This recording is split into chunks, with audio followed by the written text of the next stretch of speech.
حامدا ومصليا أما بعد أعوذ بالله من الشيطان الرجيم بسم الله الرحمن الرحيم ولا تهنوا ولا تحزنوا وأنتم الأعلون إن كنتم مؤمنين صدق الله العظيم.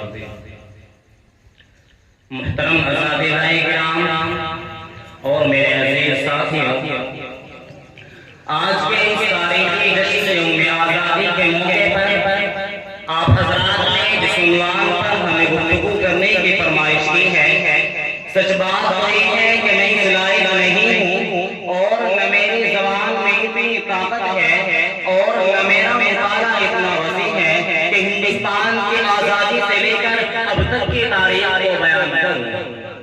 آج ہندوستان کے گوشے گوشے، چپے چپے، مختلف تنظیموں، مختلف اداروں، اسکولوں اور کالجوں میں غیر معمولی دھوم دھام سے یوم آزادی کا جشن منایا جا رہا ہے. غلام ہندوستان کی داستان اور آزادی کی کہانیاں سنائی جا رہی ہیں. وہ ہندوستان جو اپنی مذہبی رواداری، قومی یکجہتی، ہندو مسلم ایکتا اور گنگا جمنی تہذیب کے وکیل شہر آباد تھا. وہ ہندوستان جو رشی منیوں، صوفی سنتوں کا دیش کہلاتا رہا تھا. وہ ہندوستان جس میں نانک جو نانک و چشتی کو وطن کہلاتا تھا. وہ ہندوستان جس میں مسلمانان عرب تاجر امن کے پیغمبر بن کر آئے تھے اور اس کے حسن و جمال پر فریفتہ ہو کر اسی کو اپنا وطن بنا لیا تھا اور ہندوستان کی سرزمین سے اپنا تعلق قائم کر لیا تھا. یہاں تک کہ رنگ برنگی تہذیب میں کل مل کر اس دیش کی تعمیر و ترقی کے لیے اپنے آپ کو وقف کر دیا تھا. آج بھی اس دیش کے چپے چپے پر ان مسلمانوں کی وفاداری، رواداری اور فنکاری کے نشانات موجود ہیں. محترم دوستو، آج آبو گئی دیش ہندوستان فرقہ پرستی کی آگ میں جل رہا ہے، نفرت و تعصب کے شعلوں میں جھلس رہا ہے.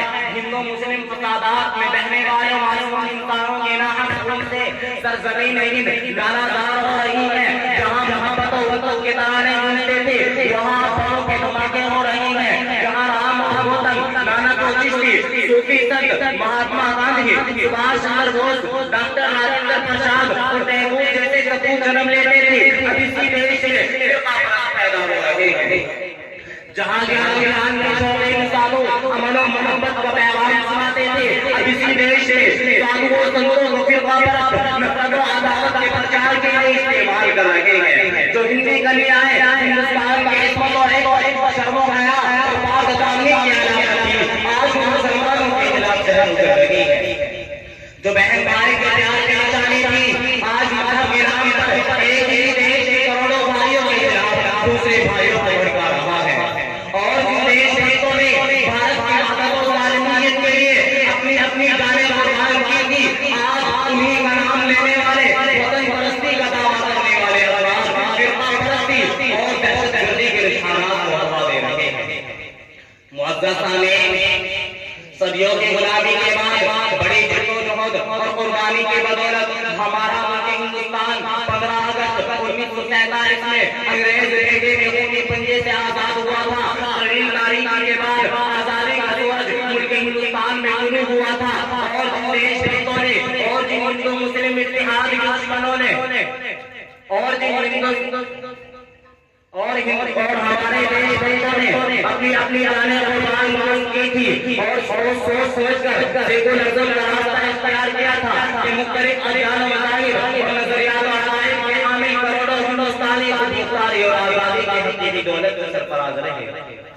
دستوری طور پر ہر مذہب کے ماننے والے کو امن اور آزادی کا نعمت حاصل رہے، شہری حقوق کو قانون اور عدالت کی سہولت حاصل رہے. لیکن اسے معلوم تھا کہ آزاد ہندوستان وطن پرست مسلمانوں کے لیے جہنم کا شعلہ جلتا بنا دیا جائے گا اور فرقہ پرستی کا زہریلا نام ہر فرد کو ڈسے گا. سیکولرزم کا سہانا سپنا دکھا کر مسلمانوں کو اغوائے معطل بنا دیا جائے گا. ہندوستانی کے نام پر مسلمانوں کو بھارتی کرنے کی کوشش کی جائے گی. قومی دھارے میں شامل ہونے کی تحریک چلا کر مشرکانہ تہذیب اختیار کرنے پر مجبور کیا جائے گا.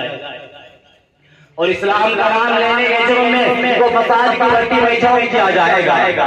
مسلمانوں، آج جنوبی فرقہ پرست فروش ہندو مسلم اتحاد کا دشمن بھارت کی ایکتا کے مخالف تم کو غدار وطن کہہ رہی ہے، غیر ملکی ہونے کا الزام دے رہی ہے اور تم سے وطن فروشی کا ثبوت مانگتے ہیں۔ ان کو بتا دو کہ غدار والے کون ہے، پہلے یہ طے کرو کہ وفادار کون ہے، پھر وقت خود بتائے گا کہ غدار کون ہے۔ ہم پہ الزام بغاوت کا لگانے والوں بے وفا کون ہے، اپنے اجداد سے پوچھا ہوگا کتنے جانباز سپوتوں نے دیا اپنا لہو، وطن پاک کی بنیاد سے پوچھا ہوگا۔ مسلمانوں کی تاریخ میں بے بہرے تعصب کی نگاہ سے ہر ایک کو دیکھنے والے فرقہ پرست ناصر شاید کہ بھول گئے ہیں، اس لیے ان سے پوچھو کہ بتاؤ ہندوستان میں پنجم حریر بلند کرنے والے کون تھے، بتاؤ ہندوستان میں جذبہ آزادی پیدا کرنے والے کون تھے، بتاؤ ہندوستان کو انگریزوں کی غلامی سے آزاد کرانے والے کون تھے، بتاؤ ہندوستان کو ایٹم بم بنا کر سونپنے والے کون تھے، بتاؤ ہندوستان کو لال قلعے کی عظمت دینے والے کون تھے، بتاؤ ہندوستان کو جامع مسجد کی خوشی کو عمارت دینے والے کون تھے، بتاؤ ہندوستان کو قطب مینار کی نواز منظر دینے والے کون تھے، بتاؤ مہاتا کی جنگ میں صحبت برداشت کرنے والے کون تھے، بتاؤ لاہور کی گورنر کانفرنس میں ہندوستان کی مکمل آزادی کا مطالبہ کرنے والے کون تھے۔ مسلمانوں، ان فرقہ افرادیوں سے پوچھو کہ بتاؤ تحریک ریشمی رومان بنانی کون تھا، بتاؤ حسن مانڈا کون تھا، بتاؤ سبھاش چندر بوس کی آزادی کی کمانڈر کون تھا، بتاؤ شمشادی کے میدان میں جو بڑے شجاعت کا دکھایا تھا، بتاؤ ہندوستان کے ذریعے انگریزوں کو للکارنے والا کون تھا، بتاؤ کراچی کی عدالت میں کفن ساتھ لے جانے والا کون تھا، بتاؤ آزادی کے سرفروشوں اور حریت کے متوالوں کو انقلابی گھرانہ سرفروشی کی تمنا اب ہمارے دل میں ہے، سرفروشی کی تمنا اب ہمارے دل میں ہے، دیکھنا ہے دور کتنا بازوئے قاتل میں ہے۔ کس نے سنایا تھا کیا تم شیخ الہند حضرت مولانا محمود حسن دیوبندی کو بھول گئے، کیا تم شیخ الاسلام حضرت مولانا حسین احمد مدنی کو بھول گئے، کیا تم پاکستان کے ٹینکوں کو اڑانے والے شہید عبدالحمید کو بھول گئے، کیا تم بارکوٹ کی پہاڑی پر اپنی گردن کٹوانے والے اسماعیل شریف کو بھول گئے، کیا تم امام الہند حضرت مولانا ابوالکلام آزاد کو بھول گئے، کیا تم شیر محسود ٹیپو سلطان کو بھول گئے۔ کون تھا سینہ سے پرکھائی تھی کس نے گولیاں، کون تھا سینہ سے پرکھائی تھی کس نے گولیاں، خون سے کس کے اس دیش میں کھیلی گئی تھی گولیاں۔ آج تم کن کی ہر ایک بات بھلا بیٹھے ہو، اس سخانی کی حکایات بھلا بیٹھے ہو۔ بس انہی چند باتوں پر میں اپنی تقریر کو ختم کرتا ہوں۔ وآخر دعوانا الحمدللہ رب العالمین۔